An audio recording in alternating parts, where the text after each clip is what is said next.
Eu falei que eu voltava para falar da volta dela, das vilãs de todas as vilãs. Odette Reutemann, né? Aí a grande vilã da novela Vale Tudo. Para quem não sabe, ou está morando dentro de uma bolha, porque não é possível, porque é escândalo envolvendo a Bela Campos, o Cauã Raymond e...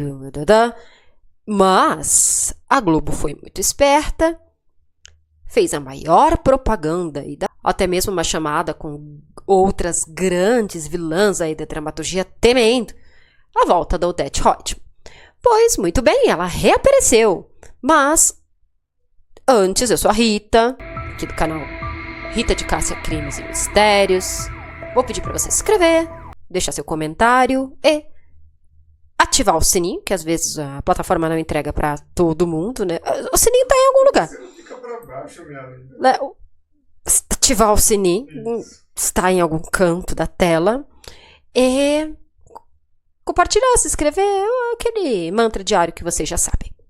Odette Reutemann voltou aí no dia 28, como ela mesma falou. Não foi às 9h30. Claro que não, né? Mas essa jogada dela, não, minha irmã, eu estou no hotel, mas amanhã às 9, segunda às 9h30, me aguarde. Foi uma excelente jogada de marketing, todo mundo ficou, cadê? Eu, vou confessar uma coisa pra vocês, eu tava já assim, ó, dormindo, né? E eu acordei pra pegar o final de Vale Tudo, porque eu vejo Vale Tudo depois pela Globoplay. Porque às vezes acaba tarde e tudo, eu acordo 4 horas da manhã, 4h30, gente. Então, eu procuro descansar. E eu fiquei acordada lá, cadê? E parecia uma criança esperando um doce. Depois eu vi meu marido, eu vi. Quando a Débora apareceu, me deu aquela coisa. Só que aí, galera, eu não tinha também a inocência de achar que eu ia ver a Beatriz Segal ali. Eu acho que por isso que a minha reação não foi negativa. Mas vamos por partes. Estamos vendo agora Odette Reutemann, da Débora Bloch, que eu acho que ela segurou muito bem na primeira cena. Ali, o diálogo e tudo mais. E você sente nela aquele ar que ultrapassa qualquer tipo de arrogância. Quem eu acho que de toda aquela cena... Teve duas coisas ali, uma desnecessária e uma que eu fiquei um pouco, foi bom, não foi bom, que foi a Paola de Oliveira como a Heleninha. Tá falando que a Paola tá ruim? Ela não está ruim. Mas, como é que eu vou falar pra vocês? Não traria o mesmo impacto da Heleninha original, jamais. Porém, gente, ficou faltando alguma coisa. Não sei se vocês tiveram essa impressão. Não ia ser a mesma coisa da Renata Sorrah, jamais. Mas ficou faltando alguma coisa ali. E o comentário desnecessário, gente, o comentário lá do Afonso. Minha irmã, você bebeu? Ela tava com a cara do João Canabrava ainda. Você bebeu. Não, imagina. E não tomou nada, só tomou água que passarinho não bebe. Com a garrafa de uísque debaixo do braço, chamando Jesus de Zenésio, não bebeu. Mas, enfim. Porém, tem alguns problemas aí que eu acho que não é do Humberto, é da montagem do que estão exigindo dele, tá? Mas, enfim. Vamos falar de Odetinha, que eu amo. O que eu percebi que está sendo entregue ao público, e a Manuela Dias, ela acertou por um lado, mas ela errou pelo outro. Por quê? Né? A Manuela Dias, aí, a autora do remake. O lado que ela acertou. Ela está provocando uma sociedade... Será que uma mulher 60 a mais, poderosa, que faz tudo que ela quer e consegue tudo que ela quer, causa medo? Os meios que a Odette usa, você vai ver mais pra frente, vocês vão ver mais pra frente, que não são os meios mais legais, mas... Será que a mulher de 60 mais poderosa ainda causa esse ui? Por que eu falo isso? A Odette, ela está se mostrando afrontosa, como a outra Odette. Não sei nem como classificar, porque eu acho que arrogante, ela ultrapassa todas as linhas do arrogante. Ela uma cena que eu achei que ela estava maravilhosa. Ela estava conversando sobre o namoro do Afonso com a Solange. E ela não viu que a Solange entrou na casa dela e fala, essa menina deve ser uma desocupada para ir para a praia dia de semana. E a Solange escuta. A Solange fala, a senhora não sabe nada sobre mim, então tudo bem. E ela ainda põe a culpa na Solange. Fala que a Solange é mal educada e que entrou na casa dela já de topete muito alto. Eu falo, gente, a coitada foi chamada de desocupada, trabalhando pra caramba. Vai chamar o filho dela de desocupado, porque, né? Mas, enfim.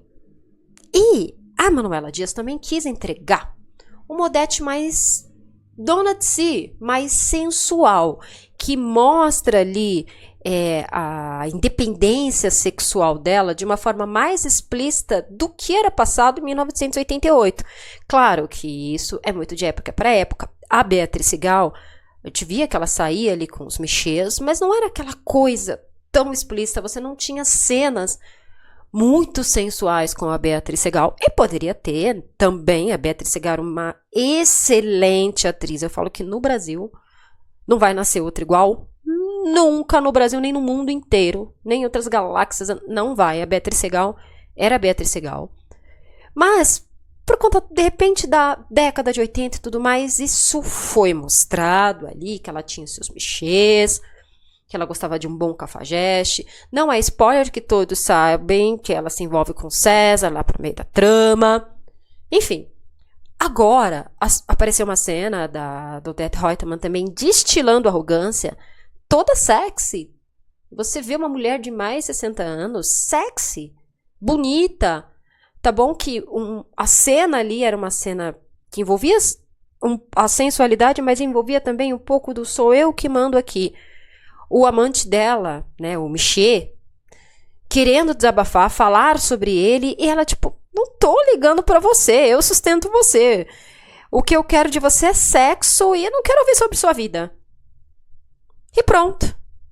Isso ficou muito mais explícito do que a nossa maravilhosa Beatriz Segal fez lá nos anos 80. Claro, eram épocas diferentes. E o que eu acho que a Manuela Dias pecou? As pessoas estão afrontando Odetinha. Você vai fazer o quê? Você vai fazer... Gente, falasse isso pro Odete Roitman nos anos 80. 3 pessoas falaram isso pra ela. A própria Heleninha, o Afonso e o filho da Heleninha, que, gente, ali não dá pra defender a atuação desse rapaz. Pelo amor de Deus, não dá. Não dá, não sei se ele é muito cru e pegou logo um papel de tanta... Porque esse papel tem uma carga muito interessante. Se eles forem querer adaptar a história para deixar uma história de representatividade que eu estou suspeitando, não sei se ele vai dar conta, tá? Eu tenho uma teoria que esse garoto, ele vai ter uma relação homoafetiva, porque tudo que ele sofreu ali, o pai pagando para uma garota de programa, sabe? E seria muito interessante se ele tivesse pro Marco Aurélio parar de ser escroto. Parar de ser machista, misógino, parar com isso, né? E seria bem interessante trazer essa discussão para nós, né, termos aí um alerta de como isso é tratado com pessoas extremamente nojentas como o como o Marco Aurélio. Mas vamos aguardar, pode ser só um achismo meu. Vamos ver. Voltando a Odete, eu não gostei deste detalhe aí que foi adicionado. Olhando e enfrentando Odete Roitman, gente, não é uma coisa que não combina com a personagem. Não combina. E também, uma coisa, galera, olha, fica muito difícil ficar contra Odete, porque vamos pensar, você tem um funcionário como o Ivan, que entra na sua reunião de gaiato. Tá bom que ele teve uma ideia muito legal e ela já vai tentar lá em um jantar jogar ele pra Heleninha. Tá. Você já iria gostar, ou melhor, tô até ficando nervosa já. Você ia gostar? Não. E ela dá um fora daqueles bem a lá Odete Roitman pro Ivan. No Ivan. Depois você tem uma filha que parece mais uma menina de 5 anos de idade. Tudo bem que tem uma grande descoberta aí, que pra quem não assistiu, eu não vou contar do porquê Heleninha bebe. Mas o que nós percebemos é ela tem pavor da mãe. E realmente, mais pra frente, é uma coisa terrível ali, um segredo terrível. Porém, gente, ela parece uma menina de 5 anos. Ai, eu quero comer no meu quarto. Haja paciência. E, pra mim, o pior dos... Não tô falando de interpretação, mas sim do jeito que está sendo apresentado o personagem é o Afonso. O Afonso parece um inútil, gente. Na versão anterior, o Afonso, ele trabalhava na TCA, tá? E ele, sim, ele se preocupava com os negócios da família. Só que agora, ele não faz nada. Ele levanta 4 horas da manhã pra correr. E depois pra fazer isso. Gente, tá bom. Eu faço atividade física pra caramba, mas eu trabalho. Tá bom, que eu não sou herdeira. Mas eu trabalho, sabe? E uma empresa do tamanho do grupo o TCA, ele tinha que fazer alguma coisa. A mãe manda estudar no exterior, tal. Ele é super qualificado e você vê ele brincando de coach. Porque há mais cenas atrás ele tá brincando de coach, gente. Vocês me desculpem. E saquem uma coisa. Ele tá começando a olhar diferente, sim, para Maria de Fátima. Posso estar brisando? Pode ser proposital, da Manuela Dias? Não sei, tá?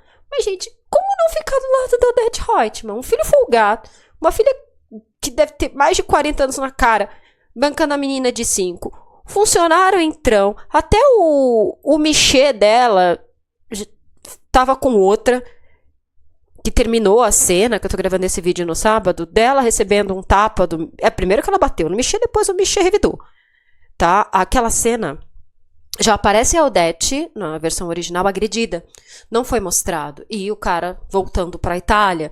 Nesta eu achei legal porque se mostrou o conflito. Que ela viu ali, recebeu uma ligação da gerente do banco, lógico, de uma transação suspeita. E não precisava ir muito longe para descobrir que era o Michê dela, que tinha levado outra para passar uma tarde num hotel. Num motel, na verdade. E ela fica super irritada, ele fala que ele se sente muito mal na relação, e que começou a gostar dessa pessoa, e tal. Ele fala alguma coisa, ela dá um tapa, e ele revida. Eu achei legal se colocar esse contexto, né? E ela aprende? Não, ela vai se envolver com outros cafajestes. O calcanhar de Aquiles da Odete Roitman são os cafajestes. Só que esse cafajeste ela já vai mandar correr. Vai ter um outro também muito interessante na história, que ela vai ter que sumir com ele. E vai chegar no César Ribeiro, que vai ser a pior queda dela, porque o César, sem spoilers, realmente ela se apaixona, ela se envolve com o César, tá? Então, para resumir a ópera, lado negativo. Não é a Beatriz Segal, né? Eu sei que é muita presunção minha fazer essa comparação, mas eu acho que é por isso que eu não me decepcionei, porque eu sabia que não era a Beatriz Segal, que não dava para dar, de repente, a mesma roupagem de 88 para a roupagem de 2025, não ia ter como. Fiquei um pouco assim quando eu soube da Débora Bloch, porque eu gosto da Débora Bloch, mas, gente, eu sou oitentista, noventista. Eu lembro da Débora Bloch no TV Pirata. No Reginaldo, como uma deusa. Eu lembro disso, então... Ela já fez drama, ela fez no Última Chamada, que ela tá perfeita. Ela fez Caminho das Índias também, apesar dela ser ali, não uma personagem central, mas era uma personagem que tinha uma drama muito grande em cima dela. E era legal, né? O Justiça, nossa, o Justiça. Só que era sempre como heroína. Tanto Justiça como Última Chamada. O Justiça, o primeiro Justiça. O Segunda Chamada, aliás, ela faz a heroína. Mas ela tem competência como atriz para carregar uma carga dramática muito legal. Vê-la como vilã e essa construção de sim, eu sou poderosa, eu faço o que eu quero, tá muito legal.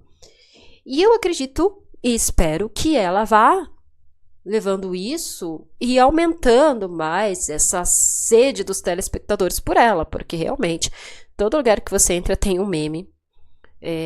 Não tem como a gente ter raiva de Odete Roitman, porque ela está sendo necessária. Eu queria ter raiva, mas eu não estou conseguindo.